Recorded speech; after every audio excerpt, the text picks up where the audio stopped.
चले आगे बढ़ रहे हैं, एक बड़ी खबर सीधा रुख कर रहे हैं। केजरीवाल की गिरफ्तारी से जुड़ी हुई इस वक्त की ये बड़ी खबर, एक बड़ा अपडेट। केजरीवाल ने अपनी याचिका वापस ले ली है सुप्रीम कोर्ट से। वकील अभिषेक मनु सिंघवी ने ये जानकारी दी है। अब अपनी बात निचली अदालत में रखेंगे, सिंघवी ने कहा। केजरीवाल की गिरफ्तारी से जुड़ी हुई एक बड़ी जानकारी दे रहे हैं। सुप्रीम कोर्ट से केजरीवाल ने अपनी याचिका वापस ली है। वकील अभिषेक मनु सिंघवी ने ये जानकारी दी है। हम अपनी बात निचली अदालत में रखेंगे, सिंघवी ने कहा। केजरीवाल की गिरफ्तारी जिस प्रकार से कल रात को हुई, उसके बाद एक बड़ा अपडेट सामने आ रहा है कि केजरीवाल ने अपनी याचिका वापस ले ली है। वकील अभिषेक मनु ने ये जानकारी दी है। ये कहा कि हम अपनी बात निचली अदालत में रखेंगे, निचली अदालत में रखेंगे अपनी बात। तो केजरीवाल ने अपनी याचिका वापस ले ली है। वकील अभिषेक मनु सिंघवी ने यह जानकारी दी है कि हम अपनी बात निचली अदालत में रखेंगे। अभिषेक मनु ने यह बात साझा की है। बड़ी जानकारी हम दर्शकों तक साझा कर रहे हैं। ये कहा गया है वकील की तरफ से। तो केजरीवाल की गिरफ्तारी को लेकर एक बड़ा अपडेट सामने आ गया है। केजरीवाल की गिरफ्तारी को लेकर वकील के तरफ से यह कहा जा रहा है कि हम अपनी बात निचली अदालत में रखेंगे। अपराजिता श्री लगातार हमारी सहयोगी बनी हुई हैं, ज्यादा जानकारी लिए हुए। अपराजिता, यहाँ अभिषेक मनु जो वकील हैं, उन्होंने एक जानकारी दी है कि हम अपनी बात निचली अदालत में रखेंगे। इसको लेकर कोई अपडेट्स निकलकर सामने आ रही है? जी बिल्कुल, देखिए साधना, लगातार आम आदमी पार्टी इस प्रयास में थे कि सुप्रीम कोर्ट से उन्हें तारीख मिले, उन्हें अर्जेंट लिस्टिंग की जाए। कल रात से उनकी कोशिश थी और अब जाकर जब उन्हें सुप्रीम कोर्ट से समय मिला है तो अब उनके जो वकील है अभिषेक मनु सिंघवी ने ये जानकारी दी है कि जस्टिस संजीव खन्ना के सामने वो अपनी बात उन्होंने कही है कि सुप्रीम कोर्ट से अरविंद केजरीवाल अपनी जो याचिका है वो वापस लेते हैं। ये जो सुनवाई होनी थी वो justice Sanjiv Khanna, justice M Sundaresh, justice Bela N Trivedi के सामने होने वाली थी।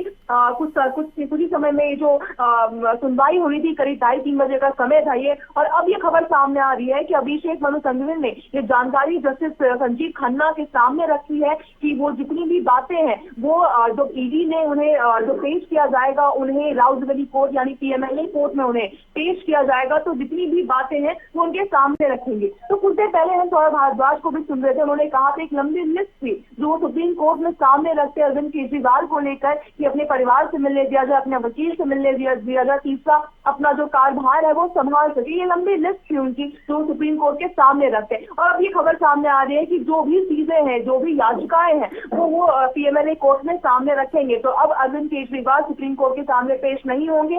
2:30 बजे का समय है जब वो पीएमएलए कोर्ट में वो पेश होंगे, उनकी पेशी है। और तमाम जितनी भी बातें हैं, याचिकाएं हैं, सभी इस समय उनके निचले कोर्ट में वो सामने रखी जाएगी। जी साहब, बिल्कुल। अपराजिता, अगर बात की जाए सुप्रीम कोर्ट में जो सुनवाई है वो करीब 2:30 बजे होगी, यानी कि पीएमएलए कोर्ट में जो सुनवाई होनी है। लेकिन ये भी जानकारी सामने आ रही है कि 2:30 बजे जो है वो ये सुनवाई होगी। इसको लेकर कोई अपडेट सामने आ रहा है? क्योंकि हिरासत में जिस प्रकार से लिया गया है सौरभ भारद्वाज और मंत्री आतिशी को, अभी फिलहाल हिरासत में लिया गया है जब वो विरोध प्रदर्शन कर रहे थे, तो ऐसे में इन दोनों बातों का कोई कनेक्शन हो सकता है?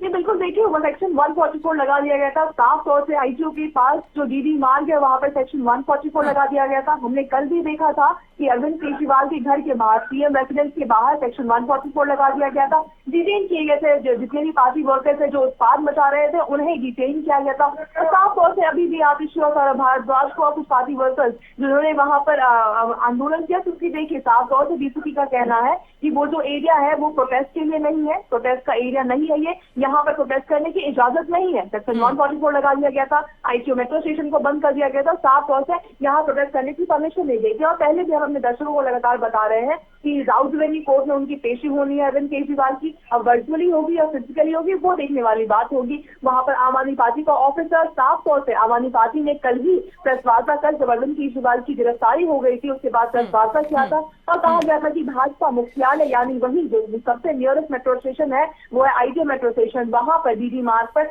वहां पर उनका मुख्यालय है, वहां पर हम प्रोटेस्ट करेंगे। इस वजह से सुरक्षा को देखते हुए, क्योंकि देखिए नेशनल कैपिटल है पहली, दूसरी इलेक्शन अनाउंस किए जा चुके हैं, तीसरा मॉडर्न कोड ऑफ कंडक्ट लगा दिया गया, तो और साथ ही सुरक्षा देखनी होगी, तो तमाम चीजों को देखते हुए 144 लगा दिया गया था। अब अरविंद केजरीवाल को पीएमएलए कोर्ट यानी राउजवेली कोर्ट में पेश किया जाएगा। अब देखना होगा क्या कुछ चीजें रहती है, क्योंकि देखिए केवल दिल्ली की ये बात नहीं है, दिल्ली में तो प्रोटेस्ट हम देखने को मिल ही रहा है, प्रोटेस्ट कर ही रहे हैं तो वर्कर्स। वहीं साफ तौर से देखिए तो एलआई जो गठबंधन में जो भी पार्टीज है वो भी प्रोटेस्ट कर रही है। अगर हम चेन्नई की बात करें तो डीएमके भी वहाँ प्रोटेस्ट कर रही है और साफ तौर से कह रही है कि ये जो गिरफ्तारी हुई है वो गैर कानूनी है। वहीं ट्वीट करके भी बहुत सारे जो ऑपोजिशन लीडर्स है, अखिलेश यादव हो जाए या फिर तेजस्वी यादव हो जाए या फिर तमाम जितने भी लीडर्स है, राहुल गांधी हो जाए, प्रियंका गांधी, उन्होंने ट्वीट कर समर्थन जताया है आम आदमी पार्टी नेशनल कन्वेनर को लेकर। अब देखने वाली बात होगी कि क्या कुछ रहने वाला है। 2:30 बजे जब उनकी पेशी होगी, मेडिकल एग्जामिनेशन देखिए हो चुका है, ईडी मुख्यालय में ही एग्जामिनेशन किया गया है। आमतौर में हमने देखा है कि जब भी एग्जामिनेशन होता है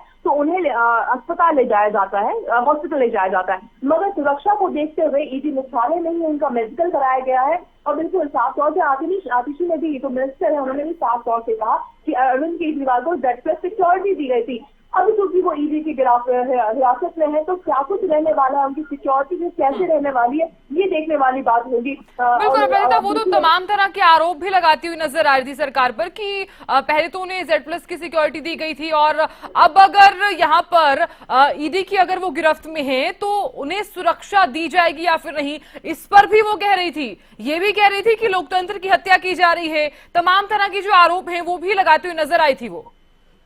जी बिल्कुल, शुरुआत सही। अगर हम कल की बात करें तो बिल्कुल कल तो कहा ही गया था, जब पहला समन आया था इस मामले में तब भी कहा जा रहा था कि जो समन भेजा जा रहा है वो गैर कानूनी है, पॉलिटिकली मोटिवेटेड है, आगामी लोकसभा चुनाव आने वाले हैं, वो चाहते नहीं है कि अरविंद केजरीवाल कैंपेनिंग कर सके। और साफ तौर से उनका कहना है कि भारतीय जनता पार्टी के सामने कोई पार्टी खड़ी हो सकती है, वो है आम आदमी पार्टी। प्रधानमंत्री नरेंद्र मोदी के सामने कोई खड़ा हो सकता है, वो है अरविंद केजरीवाल। इसी वजह से ये तमाम चीजें की जा रही है। और बिल्कुल अगर हम हेमंत सोरेन की बात करते हैं तो तब उनकी भी जब गिरफ्तारी हुई थी तो मल्लिकार्जुन खड़गे ने साफ तौर से ट्वीट कर कहा था कि जो भारतीय जनता पार्टी के साथ नहीं गया उन्हें ईडी के साथ जाना होगा, उन्हें सीबीआई के साथ जाना होगा, उन्हें अरेस्ट किया जाएगा। और ये तमाम तरह के जो आरोप वो लगते आए हैं। और देखिए कल भी हमने देखा था कि आतिशी जब अरेस्ट नहीं भी हुआ था तो साफ तौर से आतिशी ने ये सभी कहा था कि जितने भी समन उन्हें भेजे गए हैं, 1 से लेकर 9 समन उन्हें जो भेजे गए हैं वो गैर कानूनी है, पॉलिटिकली मोटिवेटेड है, कैंपेनिंग ना कर सके आगामी लोकसभा चुनाव में, इस वजह से किया जा रहा है। और साथ तौर से देखिए जब अलायंस, जब अगर हम हरियाणा और दिल्ली के अलायंस की बात करते हैं, जब सीट शेयरिंग की बात हुई थी, साझा प्रेस वार्ता किया गया था आम आदमी पार्टी और कांग्रेस के द्वारा, तब भी आतिशी ने साफ तौर से कहा गया था कि आतिशी ने कहा गया था हमें धमकी मिल रही है कि अगर हम गठबंधन करते हैं, साथ में इलेक्शन लड़ेंगे तो अरविंद केजरीवाल को अरेस्ट कर लिया ठीक है अपराजिता, मैं जानकारी आपसे लेती रहूंगी, लौटूंगी मैं आपके पास। और खबर पर आप बने रहने के लिए बहुत बहुत शुक्रिया।